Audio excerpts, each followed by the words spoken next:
the function? Where the fuck the function? The way I feel right now, I feel like we need to be all alone.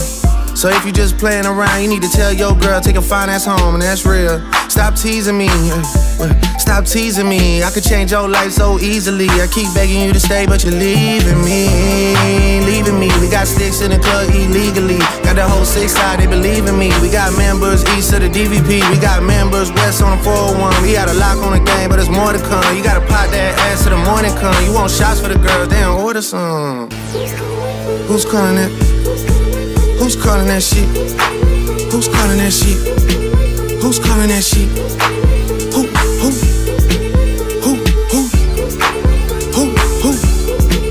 Hey. Is it Stacy? Is it Becky? Is it Keisha? Is it Ashley? Was it Danny? Is it Party? Where's the function? Where the fuck the function? Where the fuck the function? Ben yarı Brezilyalı olduğumu düşünüyorum ya. Yani inanılmaz güzel hissediyorum burayla alakalı. Herhalde bizim bu çocukluktan Ronaldinho, Alex de Souza kafalarıyla alakalı da olabilir. Sebebini bilmiyorum ama mükemmel. Manzara da mükemmel.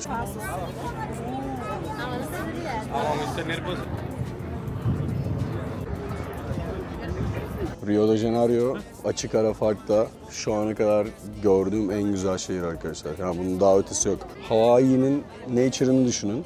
Bali'deki insanlar gibi bir insan topluluğu düşünün. Böyle Nice'le Miami'yi andıran bir vibe'da bir şehir düşünün. Bir şekilde paranızı kenara atıp saçma sapan Alaçatı'ya falan gideceğinize tak bir uçak Rio'ya. Orada bir şey harcamazsınız zaten. Öyle basit bir şey tutarsınız. Arkadaşlarınızla yapmaya çalışın işte, yapabiliyorsunuz. Böyle maceralara atın kendinizi. Yani. Bilinmezliğe atlayın ya. Bilinmezliğe atlayın yani. İnanılmaz güzel.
Where the fuck the function?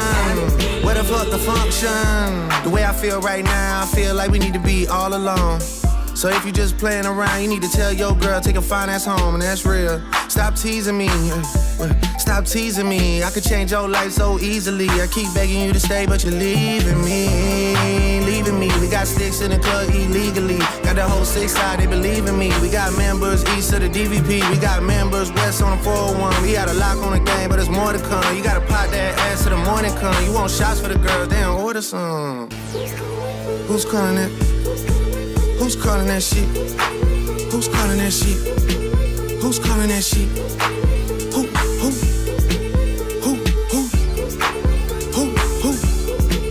Hey. Is it Stacy? Is it Becky? Is it Keisha? Is it Ashley? Was it Danny? Is it Party? Where the fuck the function? Where the fuck the function?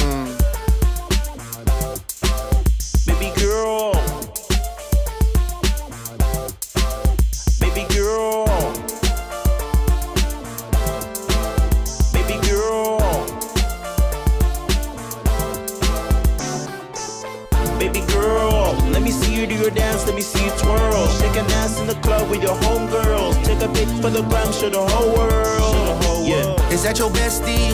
I'ma ice both of y'all like Gretzky. I'ma at you like bless me. Hit the dance floor, get nasty. Rio de Janeiro sunseti. Drone'dan aldığım görüntüleri buradan biraz daha farklı gözüküyor da. Rio ile alakalı söyleyebileceklerim şu ana kadar.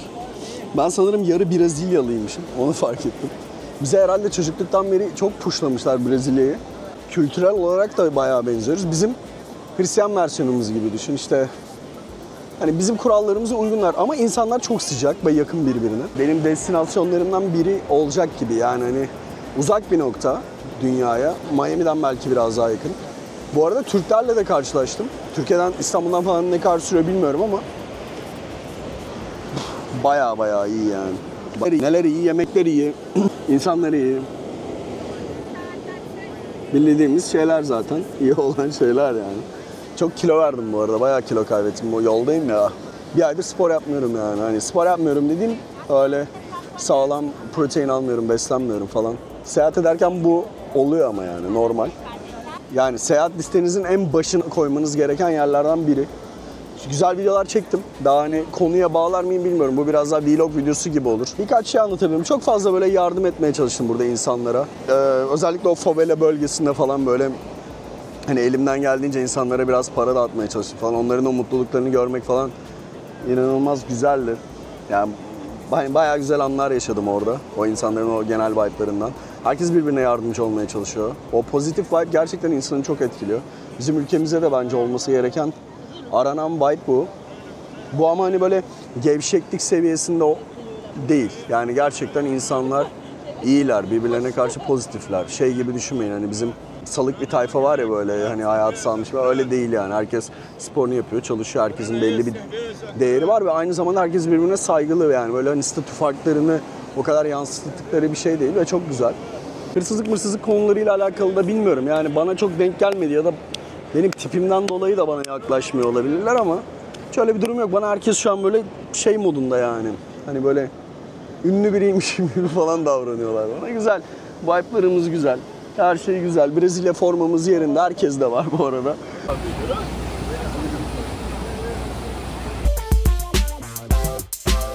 Baby girl. Baby girl.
Dağlardaki video serimizin üzerine çekiyorum artık bunu.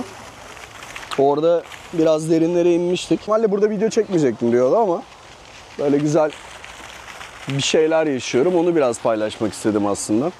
Rio'ya geldiğimden beri insanlara verdiğim para, yani hani geçerken çocuklara bilmem nelere falan filan verdiğim para Harcadığım paranın çok çok üstünde. Geldim direkt bir para çektim böyle bir balya.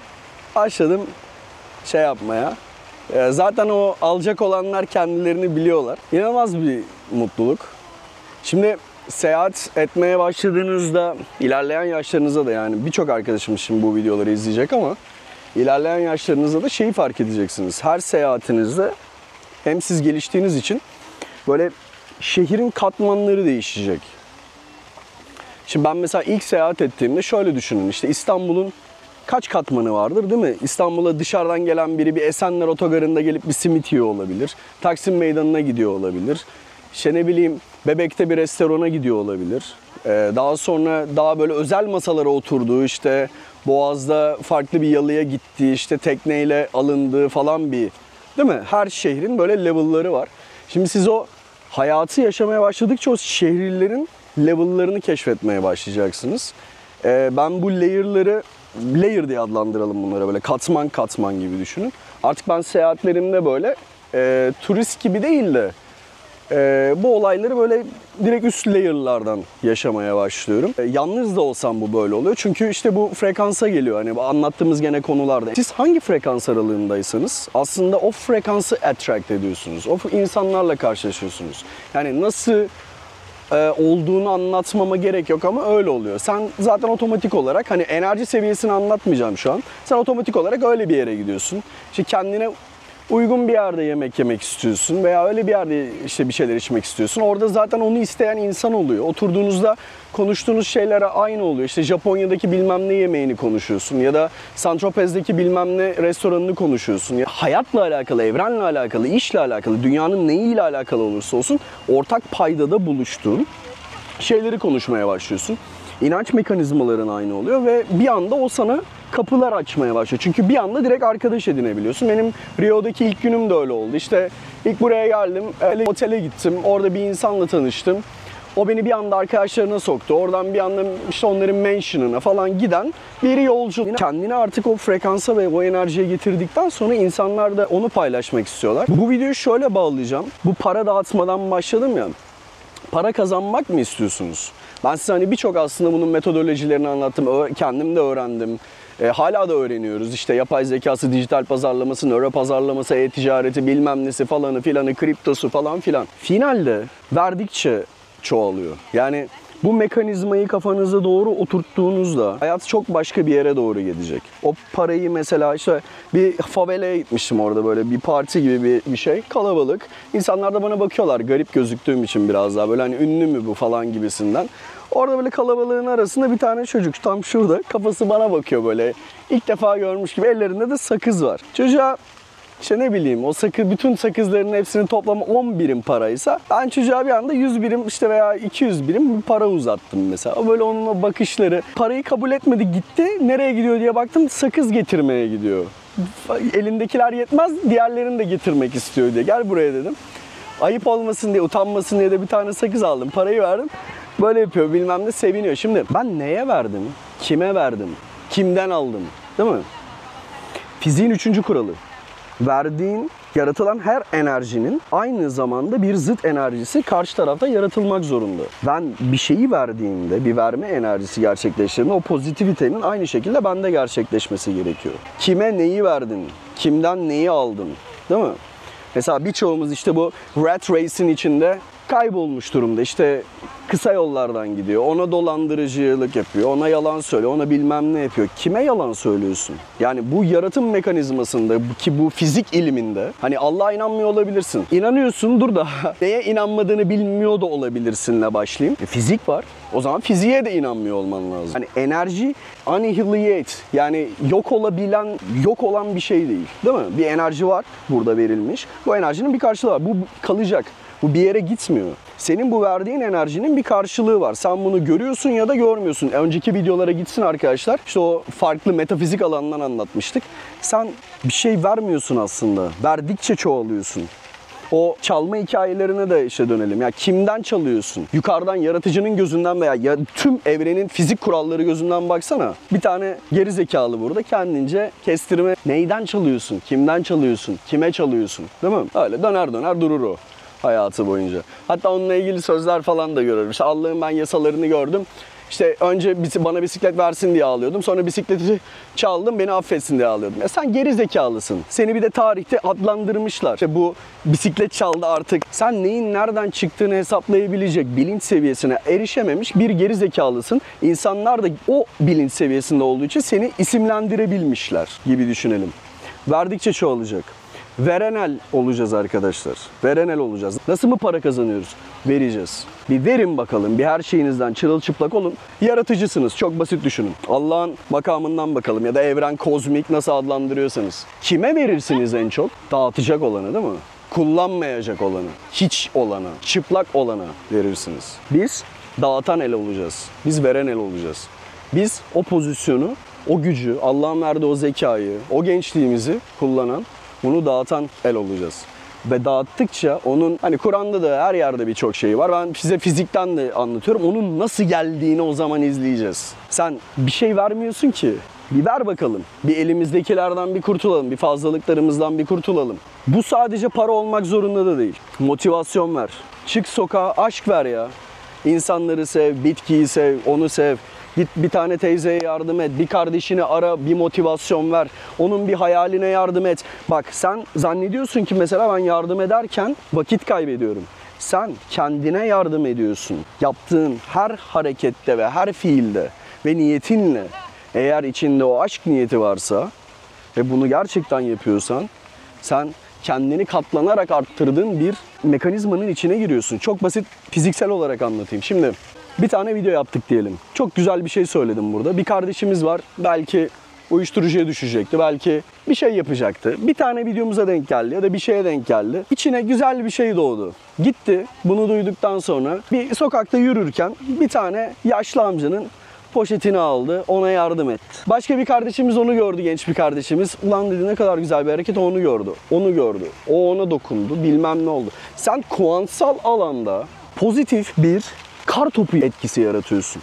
Okul yaptırdık bir yere diyelim. O okula gelen belki umutsuz bir kız öğrenci var, kötü yola düşecekti. Belki işte yetim, babası şehit olmuş bir ailenin çocuğu geldi orada eğitim aldı.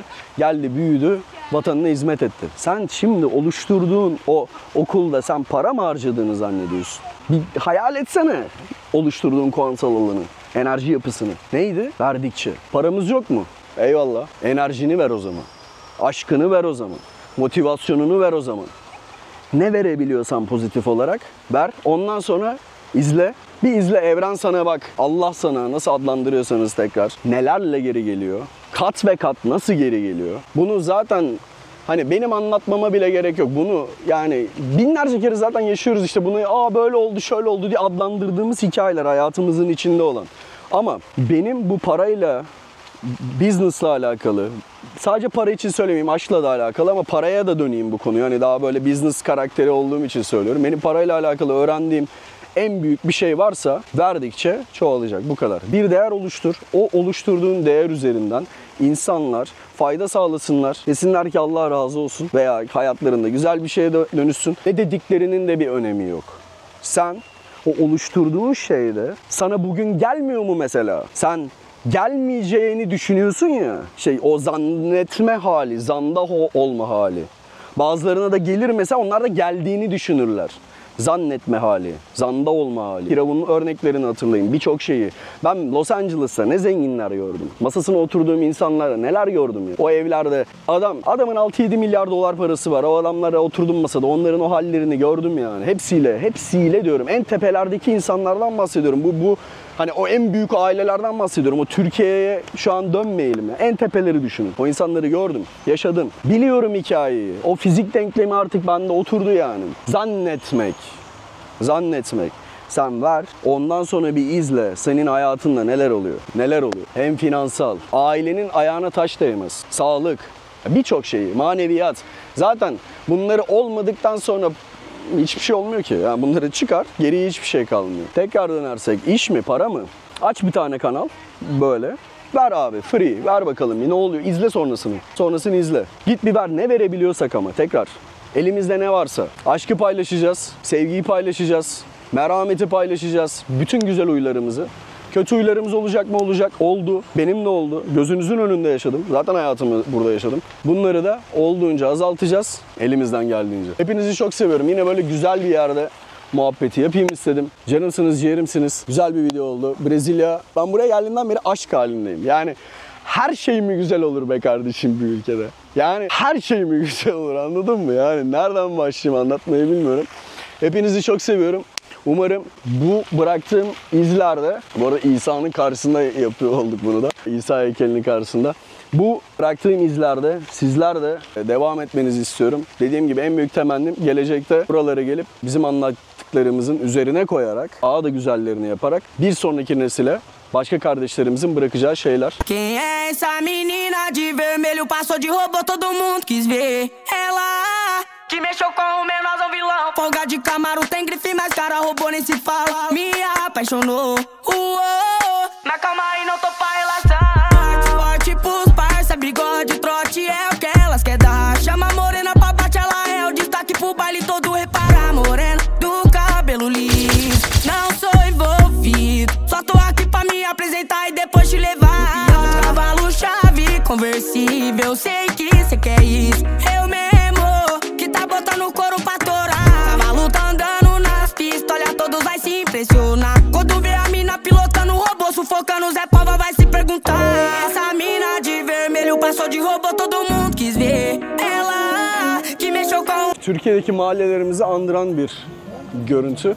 Tek fark bayağı şey var ya. AK-47'lerle falan dolaşıyor millet sokakta yani. Sağlam çocuklar yapmışlar. Dün bir de buraya hazırlanayım diye şey izledim. Buranın işte böyle işte kartelleriyle, bu çeteleriyle ve polisin mücadele ettiği falan bir film izledim. Bizim ağır roman böyle ayarlarında bir şey düşünün. Bayağı böyle derinlerde. Onu izledim. İzleyip onun yorumlarını alıp geldim. Bizim İzmit'e benziyor bayağı. Andırıyor yani.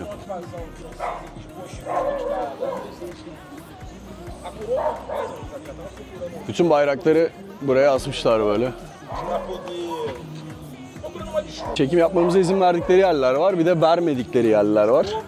Vermedikleri yerlerde zaten herkesin eli silahlı, uyuşturucu bilmem ne muhabbetleri falan da büyük ihtimalle poz vermek istemiyorlar.